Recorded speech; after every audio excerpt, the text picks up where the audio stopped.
Hello and welcome to another episode of Driving with the Guru. This is your host, Ricky Cadden, Symbian Guru, and today I finally have stuff in my glove box to show you. I'm so excited. I haven't had a new phone in a while, so I'm really thrilled to be able to show you some cool stuff that I have in my glove box today. So first things first, we're going to look at the new headsets. So we're going to reach over here, and the first one that I got is called the CallPod Dragon MHC, bunch of numbers, doesn't matter. The CallPod Dragon. It's very small, kind of, and the earpiece loop thing is not movable. It's pretty much there, and there's this humongous little wheel back here for changing the volume and whatnot. So it does charge with a regular mini USB, and when you put it on, it actually fits pretty comfortably, but it's kind of difficult to get on at first. So that's how it's going to fit, and I literally just pulled this out of the box. I haven't even paired it up with anything, so I don't know how it works or anything like that, but I just wanted to show it to you. More to come on that soon.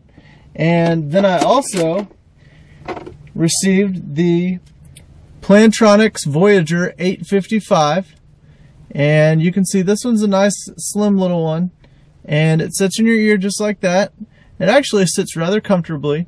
I don't know if it's gonna hold like that because it also comes with this detachable second earpiece, and you're wondering, well, that's weird, why would it do that? Well, because it can also be used as a stereo Bluetooth headset. It's got the ear hoop, so you would loop that part over your ear, and then you've got this other piece that's just the earpiece attached over here. Brilliant, because now all the Bluetooth stuff is over here, so I just keep my Bluetooth phone on this side of my body.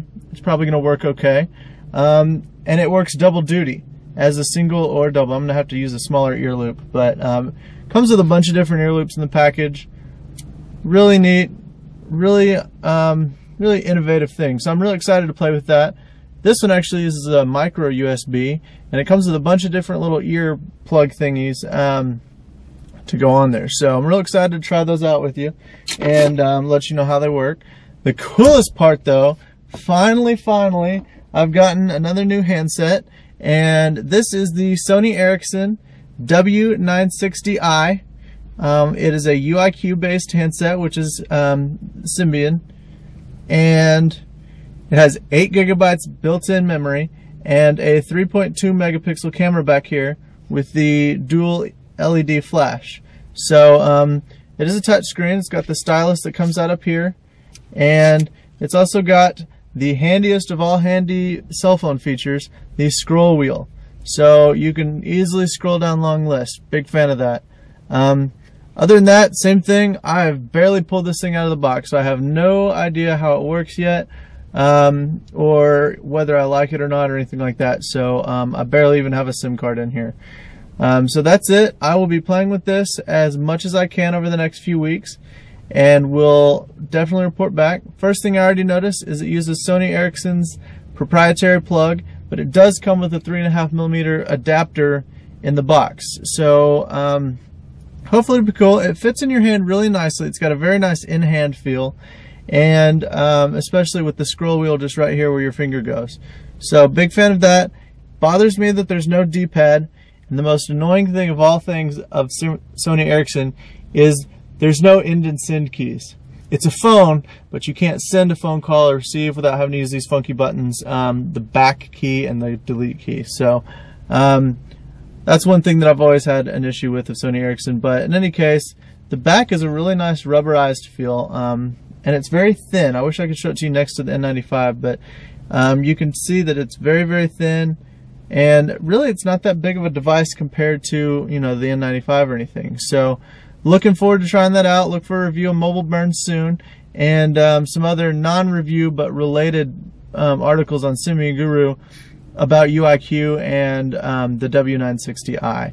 So other than that, Geek versus Guru, I have to confess, I've not ran this week yet. Things have been incredibly stressful, but I'm going to get out there and do it either today or tomorrow, I promise you. So that'll be up there. Everything else is just kind of going along. I've got, in case you aren't aware, I'm getting married 2 weeks from Saturday. So kind of stressed about that, trying to get everything done. And then immediately following that, I'm going to be on my honeymoon and then I'm moving to a whole different city. So tons of different stuff going on. I'm going to try to make sure that I have Driving with the Guru up and ready for you.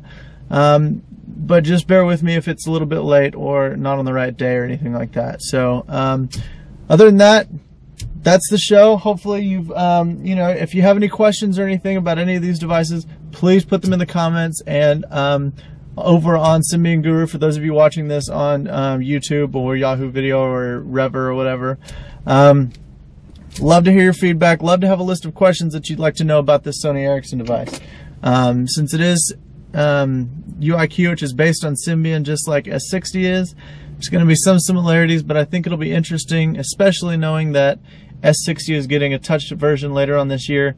It'll be interesting to get a slight idea of what that might possibly look like, and how that would actually work in a device. So anxious for that.